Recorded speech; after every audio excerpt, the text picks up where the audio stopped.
नमस्कार दोस्तों। तो स्वागत है आप लोगों का सेमेस्टर वाला के यूट्यूब चैनल पर।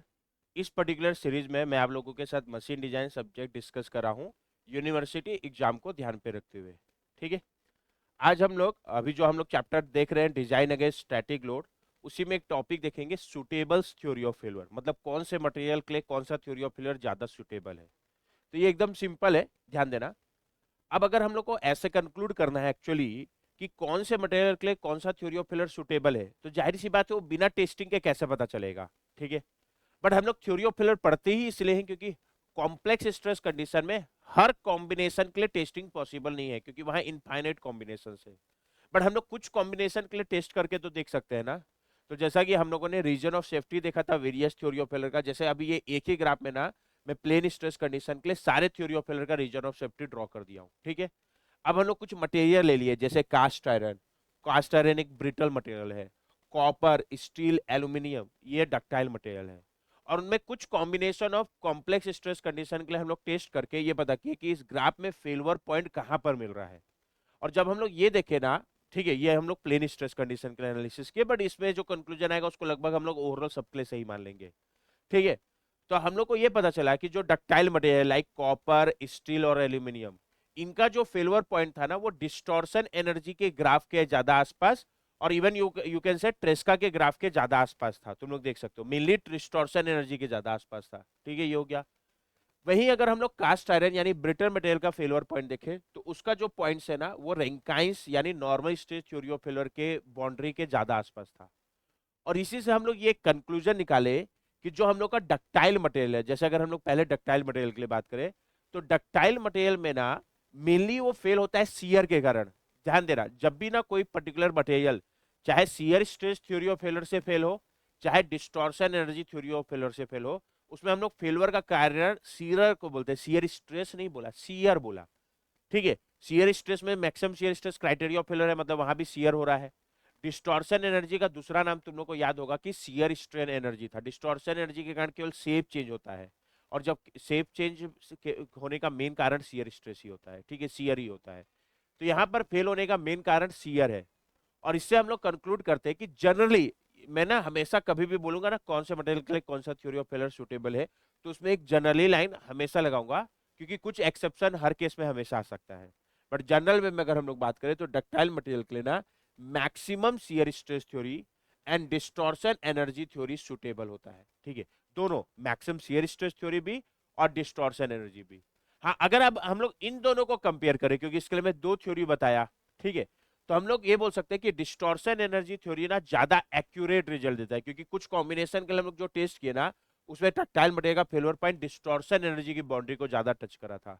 तो डिस्टॉर्शन एनर्जी ज्यादा एक्यूरेट रिजल्ट देता है। बट जाहिर सी बात है shear stress theory of failure के कंपेयर में इसमें कैलकुलेशन थोड़ा कॉम्प्लिकेटेड है। ठीक है, तो यहाँ मैक्सिमम शियर के हिसाब से यहाँ स्लाइटली ये कॉम्प्लिकेटेड है। ठीक है। Shear stress theory of failure का क्या फायदा है? एक तो कैलकुलेशन तो इजी हो ही जाएगा, ये समझ गए। ठीक है। अच्छा, ये डिस्टॉर्शन वाला ज्यादा एक्यूरेट रिजल्ट दे रहा है, बट इसका मतलब ये नहीं कि सीयर से डिजाइन कर दोगे तो दिक्कत है। कुछ फायदा ही है, नुकसान नहीं है। कैसे सर? ध्यान देना, ध्यान देना। अगर तुम लोग को याद होगा तो shear stress theory of failure का ग्राफ और डिस्टॉर्शन का ग्राफ देखोगे, ये प्लेन स्ट्रेसन के लिए ये डिस्टॉर्शन एनर्जी का ग्राफ है, एलिप्स बनता है। ये maximum shear stress theory of failure का ग्राफ है। इस ग्राफ को हम लोग हेक्सागोन भी बोलते हैं। इसका शेप अगर ध्यान रखना है तो shear stress theory of failure का जो शेप होता है वो हेक्सागोन होता है, रीजन ऑफ सेफ्टी का। तो तुम लोग देखना ना, शियर स्ट्रेस का जो हेक्सागोन है ना वो डिस्टॉर्शन एनर्जी के बाउंड्री के अंदर है।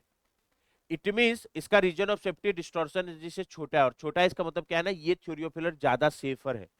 यानी अगर मैं डिस्टॉर्शन की बजाय इससे डिजाइन करूंगा तो ये ज्यादा सेफर रिजल्ट देगा। सेफर रिजल्ट देगा as compare to distortion energy. तो एक्चुअल में शियर स्ट्रेस एक तो कैलकुलेशन भी इजी हो जाता है, और ज्यादा मेरे को कंजर्वेटिव रिजल्ट मिलता है, कंजर्वेटिव। ठीक है, ये हो गया। हाँ, कंजर्वेटिव का एक नुकसान ये भी कि थोड़ा सा वो अनइकोनॉमिकल होगा, मतलब थोड़ा सा कॉस्ट ज्यादा लगेगा। हाँ ठीक है, थोड़ा कॉस्ट ज्यादा लग रहा है, बट कंजर्वेटिव भी तो दे रहा है ना। तो सबके अपने अपने फायदे और नुकसान है। एक इन शॉर्ट अगर हम लोग सारे चीज को एक और समरी में बोले, तो डक्टाइल मटेरियल जनरली शियर से फेल होता है, यानी उसके लिए suitable of theory of failure shear stress theory of failure भी है, distortion energy theory of failure भी है। दोनों को मार्क करना है जनरली। ठीक है। जिसमें डिस्टॉर्शन एनर्जी हम लोग को ज्यादा एक्यूरेसी की तरफ लेके जाता है। ठीक है, बट कैलकुलेशन स्लाइटली कॉम्प्लिकेटेड है। जबकि shear stress theory of failure ना कैलकुलेशन इजी है एज कंपेयर, जो भी मैं कंपेयर कर रहा हूँ डिस्टॉर्शन से कंपेयर कर रहा हूँ, बट और दूसरा इसमें ज्यादा मेरे को कंजर्वेटिव रिजल्ट मिलेगा, यानी ज्यादा सेफ रिजल्ट मिलेगा as compare to distortion. Clear ये हो गया? इसका मतलब ये नहीं कि डिस्टॉर्शन से करे हो तो अनसेफ है, नहीं, वो भी सेफ ही है ना, क्योंकि वो ज्यादा एक्यूरेट, बल्कि वो ज्यादा एक्यूरेसी के तरफ है। बट अगर मेरे को और सेफर साइड जाना है तो शियर स्ट्रेस है। ठीक है, तो ये एक डक्टाइल मटेरियल के लिए जनरल कंक्लूजन हो गया। ठीक है, लेकिन इसमें एक एक्सेप्शन आएगा, वो मैं बाद में बताऊंगा। ठीक है, अगला ब्रिटल। ब्रिटल मटेरियल में तो एक ही आ रहा था, तो ज्यादा दिमाग लगाने की जरूरत नहीं है। ब्रिटल मटेरियल का जो फेलियर का पॉइंट है ना, वो रैंकाइन के बाउंड्री के ज्यादा आसपास था। तो हम लोग सिंपल वे में कंक्लूड कर सकते हैं कि brittle material mainly normal stress के कारण फेल होता है, यानी इसके लिए जो क्राइटेरिया ऑफ फेलियर है वो नॉर्मल स्ट्रेस थ्योरी है। ठीक है, तो ब्रिटल मटेरियल के क्राइटेरिया ऑफ फेलियर क्या है? Normal stress theory. ठीक है, ये हो गया। अब एक एक्सेप्शन केस है, वो है हाइड्रोस्टैटिक स्ट्रेस कंडीशन, ये फोर था ना। फॉर हाइड्रोस्टैटिक स्ट्रेस कंडीशन, पहले हाइड्रोस्टैटिक का मतलब क्या होता है? अगर किसी भी पॉइंट पे, क्रिटिकल पॉइंट पे तीनों डायरेक्शन पे नॉर्मल स्ट्रेस आए और केवल नॉर्मल आए, मतलब कोई भी शियर नहीं आ रहा है, और ये नॉर्मल स्ट्रेस की वैल्यू और नेचर दोनों सेम हो। जैसे यहां ध्यान देना, एक्स डायरेक्शन में नॉर्मल स्ट्रेस आ रहा है सिग्मा टेंसाइल नेचर का, तो वाई पे भी सिग्मा टेंसाइल, जेड में भी सिग्मा टेंसाइल, या तो तीनों कंप्रेसिव होता सेम मैग्नीट्यूड का, अभी तीनों टेंसाइल, और कोई भी शियर नहीं आ रहा है, तो इस पर्टिकुलर स्ट्रेस कंडीशन को हम लोग बोलते हैं हाइड्रोस्टेटिक स्ट्रेस कंडीशन। और अगर ये हाइड्रोस्टेटिक है ना, तो यहाँ principal stress sigma 1 sigma 2 sigma 3 तीनों सिग्मा के बराबर होगा, क्योंकि यही प्रिंसिपल प्लेन हो गए ना। क्यों प्रिंसिपल प्लेन? क्योंकि वो प्लेन जिसका शियर स्ट्रेस जीरो वही प्रिंसिपल प्लेन होता है, और प्रिंसिपल प्लेन के नॉर्मल स्ट्रेस को प्रिंसिपल स्ट्रेस बोलते हैं। तो एक प्रिंसिपल प्लेन ये हो गया, इसका नॉर्मल स्ट्रेस सिग्मा टेंसाइल यानी प्लस सिग्मा, तो principal stress sigma 1 plus sigma. Similarly principal stress sigma 2 भी सिग्मा, प्रिंसिपल स्ट्रेस सिग्मा 3 भी सिग्मा। यानी अगर तीनों प्रिंसिपल स्ट्रेस की वैल्यू और नेचर सेम हो, तो उस स्ट्रेस कंडीशन को हम लोग बोलते हैं हाइड्रोस्टैटिक स्ट्रेस कंडीशन। क्लियर है? ये हाइड्रोस्टैटिक नाम रखने का लॉजिक एकदम इजीली समझ सकते हो। जैसे अगर एक फ्लूइड है, स्टैटिक फ्लूइड है, उसमें अगर कोई पॉइंट लोगे तो उसमें सारे डायरेक्शन का प्रेशर सेम होता है, उस प्रेशर को हाइड्रोस्टैटिक प्रेशर बोलते हैं। तो सिमिलरली अगर सारे डायरेक्शन में इक्वल नॉर्मल स्ट्रेस आ रहा है विदाउट एनी शियर स्ट्रेस, तो उसका नाम हम लोग रख दिए हाइड्रोस्टैटिक स्ट्रेस।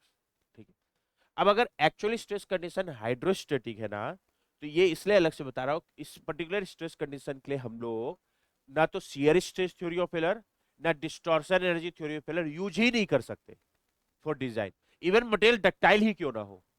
बट इस पर्टिकुलर स्ट्रेस कंडीशन के लिए हम लोग shear stress and distortion use ही नहीं कर सकते। कारण, क्योंकि अगर इस पर्टिकुलर स्ट्रेस कंडीशन के लिए तुम लोग मैक्सिमम शियर स्ट्रेस निकालोगे, हाइड्रोस्टैटिक में क्राइटेरिया ऑफ फेलियर क्या होता है, sorry shear stress theory of failure में क्राइटेरिया ऑफ फेलियर क्या होता है? Maximum shear stress.